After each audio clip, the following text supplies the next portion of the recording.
नमस्कार, मैं हेमंत और मैं अभी जंतर मंतर पे मौजूद हूँ और यहाँ पे नीट पेपर लीक के वॉलीबॉल खेलने यहाँ हिंदी प्लस ओके ओके अपना सेहत का ध्यान रखें।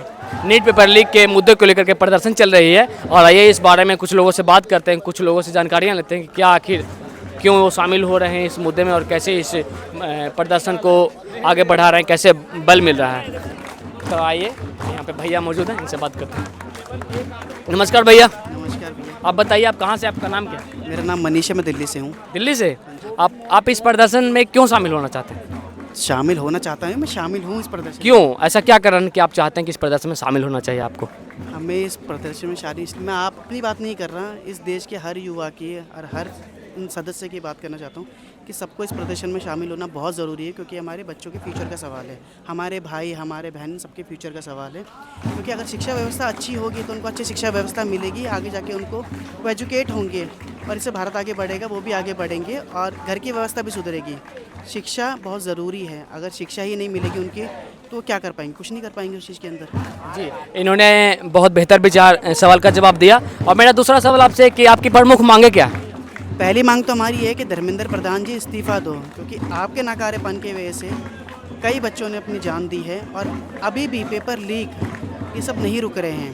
आज भी आपने न्यूज़ सुनी होगी कि एक पेपर लीक हो गया महाराष्ट्र में, जो कल पेपर होने वाला था, आज के लिए रद्द कर दिया गया उसको। तो मेरा कहना यही है कि आपकी आंखों में फिर भी शर्म नहीं है। आए दिन कोई ना कोई पेपर लीक हो रहे हैं, स्कूल बंद हो रहे हैं, इंफ्रास्ट्रक्चर बहुत बिगड़ रहा है, व्यवस्था बिगड़ते हैं, लेकिन आप टस से मस नहीं हो रहे। तो हमारा है कि जब तक आप इस्तीफा नहीं देंगे, पीसफुल प्रोटेस्ट करते रहेंगे और पीसफुल ही हम आपका इस्तीफा लेके घर जाएंगे। चलिए आगे बढ़ते हैं। हमारे साथ एक बहन भी मौजूद है, उनसे जानने का प्रयास करते हैं कि उनका क्या विचार है। आप क्यों प्रदर्शन में शामिल होते हैं? सबसे पहले आप कहाँ से हैं और आपका नाम क्या है? मैं दिल्ली से ही हूँ, मेरा नाम सेन ज्योति है। आप इस प्रदर्शन में क्यों शामिल होना चाहते हैं? और जैसा कि भाई ने बताया कि सभी युवाओं को आवाज़ दे रहे हैं इस प्रदर्शन में शामिल होने के लिए, आप क्यों शामिल हुए इस प्रदर्शन में?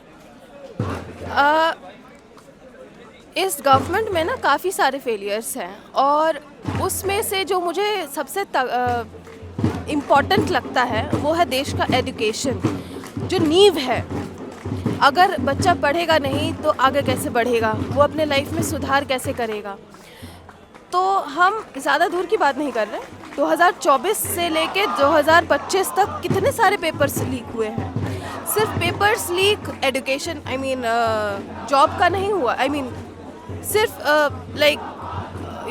एंट्रेंस एग्ज़ाम्स का नहीं हुआ है, जॉब्स का भी हुआ है। तो आपने ना एजुकेशन छोड़ा है, ना आपने जॉब छोड़ा है। तो एक आदमी करेगा तो करेगा क्या? उसको रोटी कपड़ा मकान के लिए उसको पढ़ने की ज़रूरत है। आपकी इस देश में कुछ और इंफ्रास्ट्रक्चर बने ना बने, आपको एटलीस्ट एजुकेशन का एडुकेट करने के लिए आपको वो इंफ्रास्ट्रक्चर देनी चाहिए। और जो कि हम देख रहे हैं 93,000 स्कूल्स जो बंद हो चुके हैं, कोई इंफ्रास्ट्रक्चर बचा नहीं है।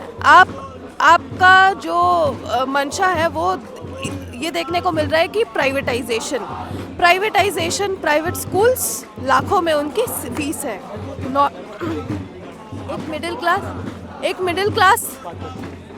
एक मिडिल क्लास आदमी अपने बच्चे को कहाँ भर्ती करवाएगा? जी, आपके विचार बहुत ही अच्छे हैं और आपने इस सवाल का जवाब दिया। आपको सबसे पहली बार जानकारी कैसे मिली थी कि नीट पेपर लीक हुआ? इसकी जानकारी आपको सबसे पहले कैसे मिली? नीट पेपर लीक हुआ है, सोशल मीडिया में ये हर जगह था कि टेलीग्राम में नीट का पेपर बिक रहा है।